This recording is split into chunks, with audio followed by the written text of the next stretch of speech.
Right, this is the third video for Chapter 25, Electromagnetic Induction. We're covering pages 483 to 490. So if you've ever been driving down the road and just kind of watching the power lines, you may have seen these little white cylinders up there at the top.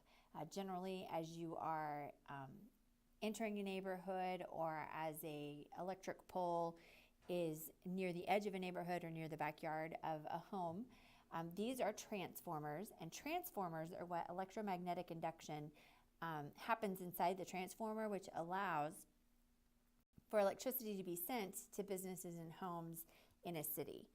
So inside your transformer, you have this transformer core here, and on one half you're going to have wires that are looped. If it is connected to the power source, then that is called the primary. And then there's another set of wires that are looped that are not connected to a power source at all, and those are called your secondary. And the ratio of loops on your primary to your secondary have to do with how much power, well, the power is the same. It has to do with how much voltage is induced and current is sent down the line based on the magnetic field. All right, so if you have your primary coil, which is attached to your voltage source to your electrical circuit, when the switch is closed, which completes the circuit, then current is going to flow through the wires of the primary. And when current flows, that makes a magnetic field.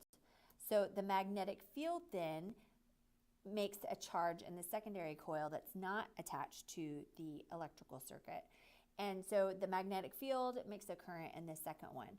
But in order for voltage to be continuously produced in the second set of wires, then the switch would have to be opened to collapse the field and then closed again to make a field and then collapsed again to close it.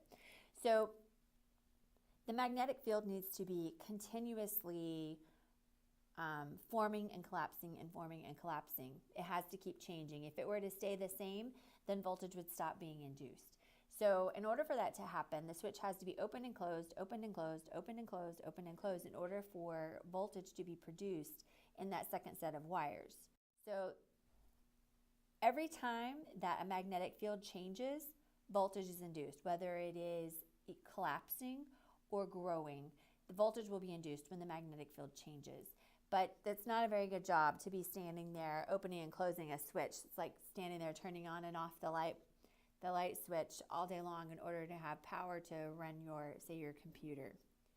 So the most efficient way to do that is to use alternating current because it automatically changes direction of the field. That's what alternating current does, is it flows one way and then it switches. And every time it switches, that is going to induce a magnetic field change, which will make voltage be produced in your secondary coil. So if you have the same, turns means the same number of loops of wires. So if the number of loops of wires in your primary, which is attached to your power source, equals the number of turns in your secondary, then you would have equal voltage. But if you have fewer turns in your primary than you do in your secondary, so let's say your primary has 10 and your secondary has 20, what you're doing is you're stepping up the voltage. You're making a higher voltage in your secondary set of wires. And if the primary has more than your secondary, then it's going to be stepped down. So if you had 10 in your primary and 5 in your secondary, you would step down the voltage. You wouldn't get as much voltage. So it kind of makes it sound like you could get a little something for nothing, but you can't actually. So why would we step it up or step it down? What would even be the point?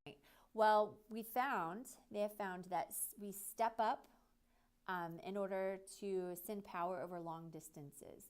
So when it comes from the electric company, when they're getting it at the very first start, they're going to step up the power. Not step up the power, they're going to step up the voltage. So it'll be high voltage when it's being sent over long distances, when it's being sent down the wire. Well, you don't want the wire, you don't want high voltage to be coming into the household because that's dangerous for the people and it's dangerous for your appliances and your electronics. So they step it down in order for it to operate your machinery. So the first place you're going to see a transformer is going to be at the power source, and that will step it up in order to send it down the lines that are lining pet bookers say. And then once you get to where it needs to come down into your home, which are going to be those little white cylinder boxes, as you go out today or driving around, if you go out tomorrow, look up at the light pole that's closest to your house. You should see a transformer there. What that is doing is it's stepping it down so that it is safe for you and I to use in our homes and our businesses. There is a nice ratio that the voltage you get is going to be related to the number of turns that is in your coil. So your primary voltage to your primary number of turns is going to be equal to your secondary voltage and your secondary number of turns. So there's a nice little ratio there. So if you're given that you have 1 to 100 for your turns, then you can figure out your voltage from that.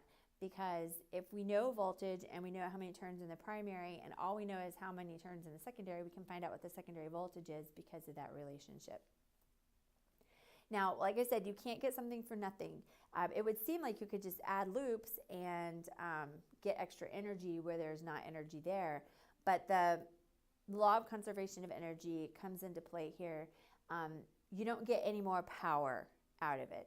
So the amount of power you put into your input, into your primary, is how much power you're going to get out of your secondary. And if you'll remember back from a couple of chapters ago, power is your current times your voltage. So when we step up our voltage, we're actually reducing our current. So the higher the voltage, the lower the current in order for power to be equal. So when you have a high voltage, you have a low current. And when you have a low voltage, you're going to have a high current. Any condition like that is still going to be dangerous, so you don't want to go out and just play with power lines. That's a really bad plan.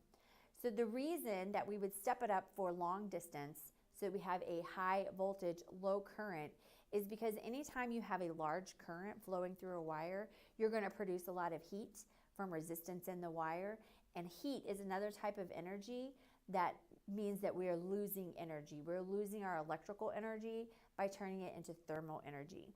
So energy is lost there. So what they have found is by stepping it up to send it over long distance, you have high voltage, low current. You're not losing a lot of energy through heat production. And so it's more efficient. So then they step it down to come into your house so that you have a high current for consumption with a low voltage. So every once in a while, have you ever noticed how if you go and let's say you're vacuuming, and you, rather than turning it off at your vacuum cleaner, you unplug it from the wall. Sometimes what happens? You get a spark flying out, right? So I have a machine that it doesn't even have an off button. So when you plug it in, it turns it on, and when you unplug it, it turns it off. I have to be careful every time because there's no way to turn it off without unplugging it from the wall just to turn it off. So it's always a little scary. I've never seen a machine quite like this, but that is because of self-induction. So what happens is that anytime you have an interaction between wire and a magnetic field, voltage can be produced. So what is happening when you just quickly unplug it, that magnetic field that is surrounding your wire that is carrying a current, it is collapses suddenly, and when it does, it can make a voltage, and that voltage results in that little spark that is coming out of the outlet. Now, so that's what would happen if you unplug a device without turning it off. So the magnetic field collapses and a large voltage can be produced. Now, most devices are designed to prevent self-induction. Not all of them, but some of them, and well, most of them. And it's really for safety. So there is a homework quiz tonight. Go ahead and click on it and take the quiz. I'll see you in class.